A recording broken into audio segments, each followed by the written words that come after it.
Think about the last time you walked into a space that just felt expensive.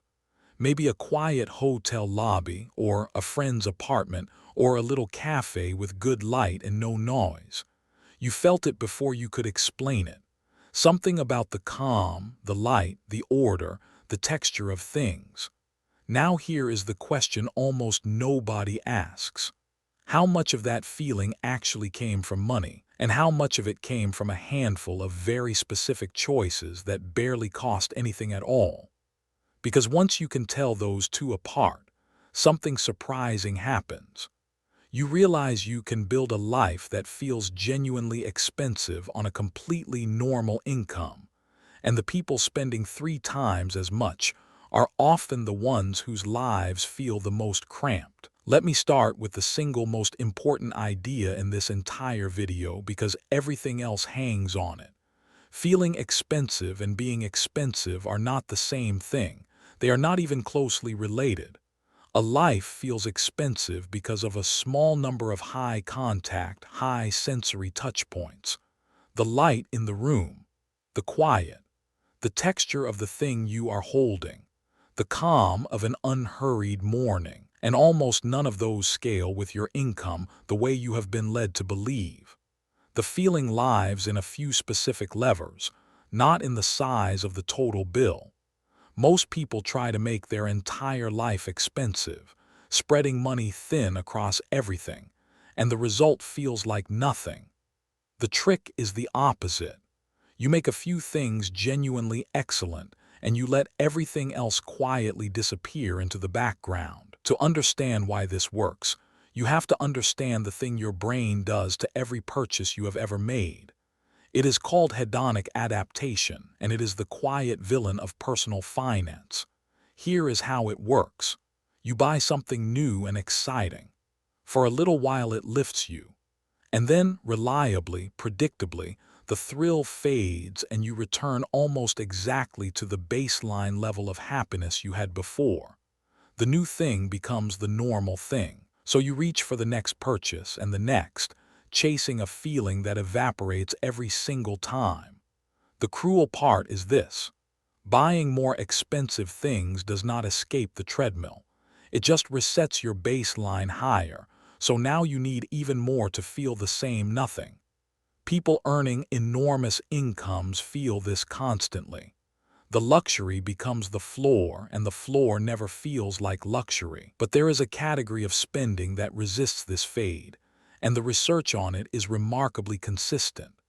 Experiences hold their value in your mind far better than objects do. A trip, a meal with people you love, a morning that felt calm and beautiful. These resist hedonic adaptation because they are harder to compare. They become part of your story, and they often involve other people. The happiest spenders are not the ones who spend the most. They are the ones who are best at turning whatever they do spend into an actual experience. They buy the feeling, not the receipt, and that single skill is almost free. So if the feeling is what we are after, let me give you the actual levers, the specific places to point your money and attention. Because this is where a normal income starts to look like a large one. The first lever is time.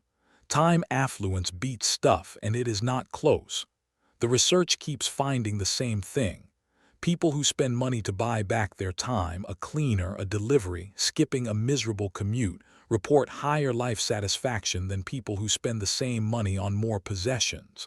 And here is the part that matters for how life feels. A calm, unhurried morning reads as wealth.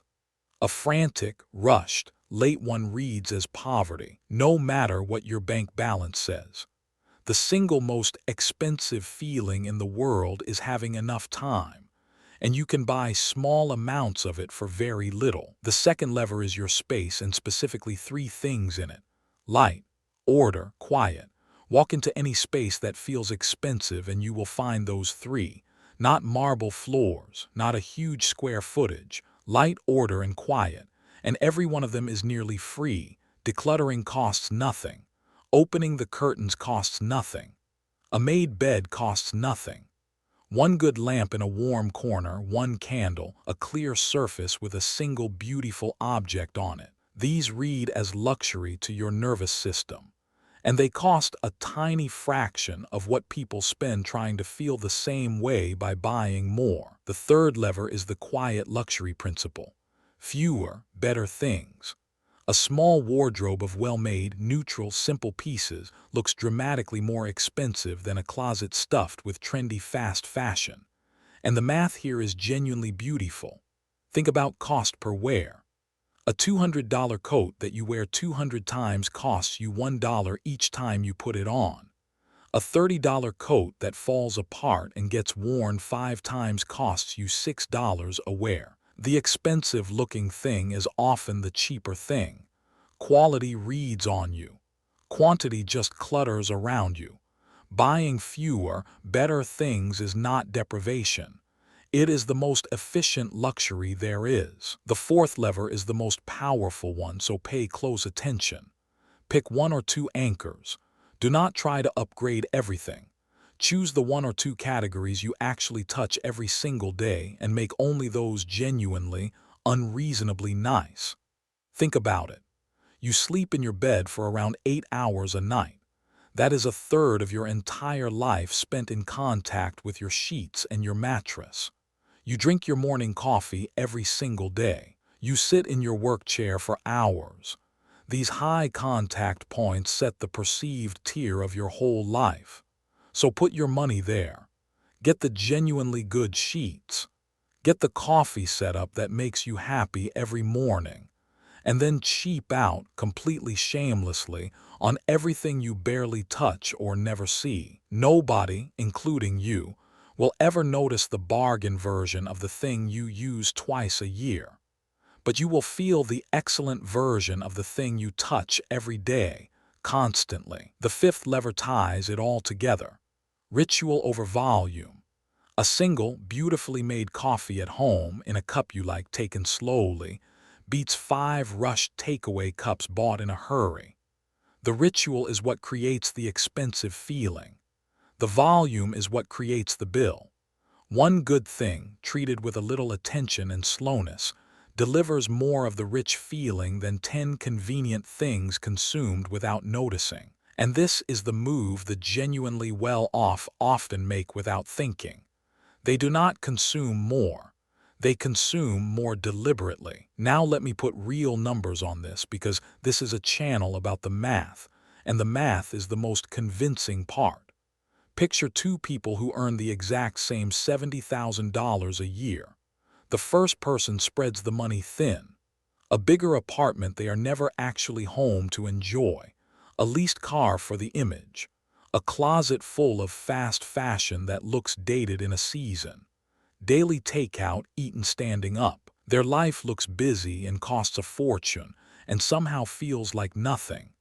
They own nothing genuinely nice, and they are always a little broke. The second person, same 70,000, does the opposite. They rent something smaller but bright and quiet. They drive a paid-off car they stopped thinking about years ago. They own 12 excellent pieces of clothing instead of 80 mediocre ones. They make one beautiful coffee each morning a small ritual. And they spend a little to buy back 4 hours of their week. Same income.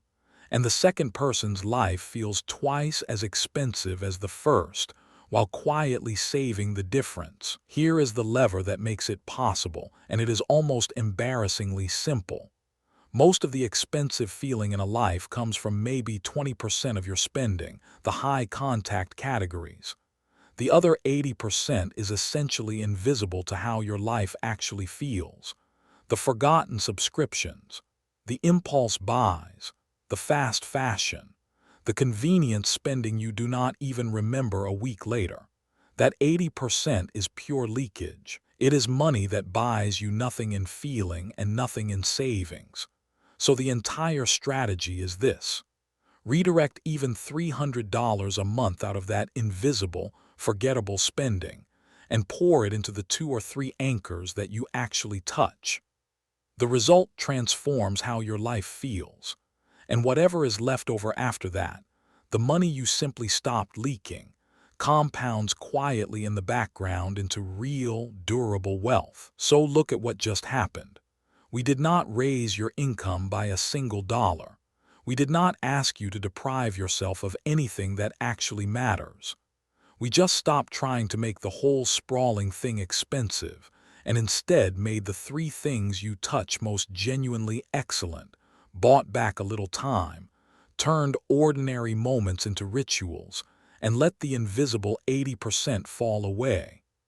And the strange, almost magical result is a life that feels richer than the life of someone earning far more and spreading it thin, because that is the quiet truth underneath all of this. The people whose lives feel the most expensive are almost never the ones spending the most. They are the ones spending the most deliberately. They have figured out that luxury is not a quantity. It is a small number of well-chosen, high-contact, deeply felt details, surrounded by a calm and unhurried life. And that is buildable on a normal income, starting this week, because it was never really about the income at all. The expensive life was never the dream. The feeling of it, the calm, the light, the quiet, the sense that your days are rich and unhurried, that was the dream. And that feeling has a price tag a lot closer to a few well-chosen details and a quiet morning than to a six-figure spending habit. The only thing standing between most people and a life that feels genuinely expensive was the belief that they had to spend like a rich person to feel like one. You never did, and now you know the math. If this changed how you think about one expensive thing you've been telling yourself you can't have, there are a lot more of these, the real math behind the life you actually want. Subscribe, and let's keep decoding it together.